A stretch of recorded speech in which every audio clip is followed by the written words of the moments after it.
for the vision is yet for an appointed time. But at the end it shall speak and not lie. Though it tarry, wait for it, because it will surely come. It will not tarry. At the moment, there's a bit of talk about this being phone-based apps. And yes, that is the initial phase. But what was already ready around 2015 is the ultimate goal. What they really want, apparently, I was told by a central banker, is, CBDCs looks like a small grain of rice that they want to put under your skin. Now, Patrick Paulman causes a stir whenever he pays for something in a shop or a restaurant. This is because the 37-year-old doesn't need to use a bank card or his mobile phone to pay. Instead, he simply places his left hand near the contactless card reader and the payment goes through.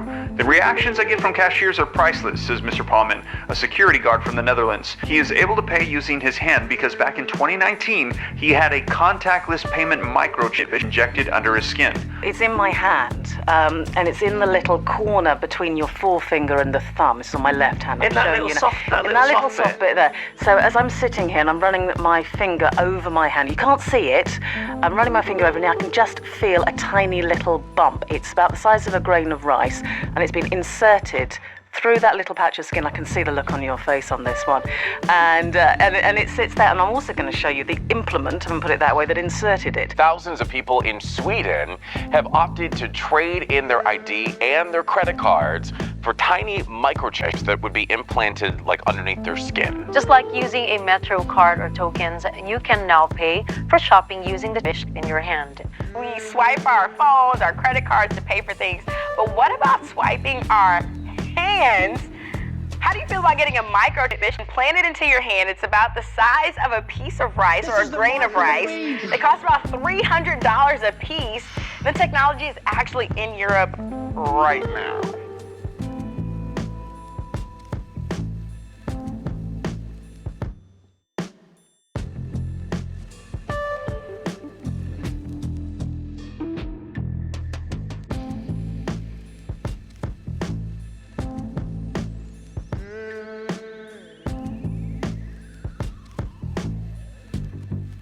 Listen to these words from an April 16th, 1989 Gannett News Service article. Here's a simple trick. Wave your hand over a computer code scanner at the grocery store checkout counter and your bill is deducted from your checking account. The technology to accomplish this feat is already here, said Tim Willard, Executive Officer of the World Future Society, a Washington organization that claims 27,000 members worldwide. But Willard continues the will may not be. Just suggest something like an implant in humans and the social outcry is tremendous. There is definitely an aversion to something being implanted. It's the Big Brother is watching concept. People would be afraid that all their thoughts and movements were being monitored. However, as we'll see a little later in this video, that fear is evaporating faster than you can say the words security and convenience. I have a flex version, which is a very thin biopolymer version of the implants that I make here, so I can do fist bumping of readers, that kind of thing. I have another one here that is a cryptographic. It's VivoKey's first product, the Spark 1. It's a cryptographic chip there. It does challenge response for validated cryptographic proved identity. Then I have in here, you can see a little scar there and a big scar here. This is like the prototype area. So right now I have a VivoKey Apex, which is a smart card platform capable of doing, EMV tap and pay like Apple Pay payments, capable of doing Bitcoin wallet transactions, capable of running, arbitrary code. So I can write a program in Java card and upload it to the chip. It'll run there. So any number of things.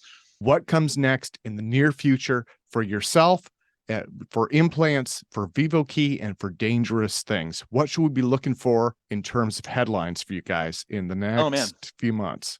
Yeah, I would say for dangerous things, there's always fun things that we're just trying out.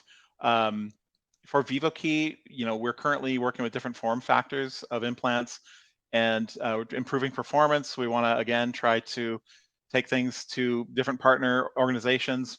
We might be knocking again on the doors of Visa, MasterCard with our new form factors and products and saying, hey, let's talk.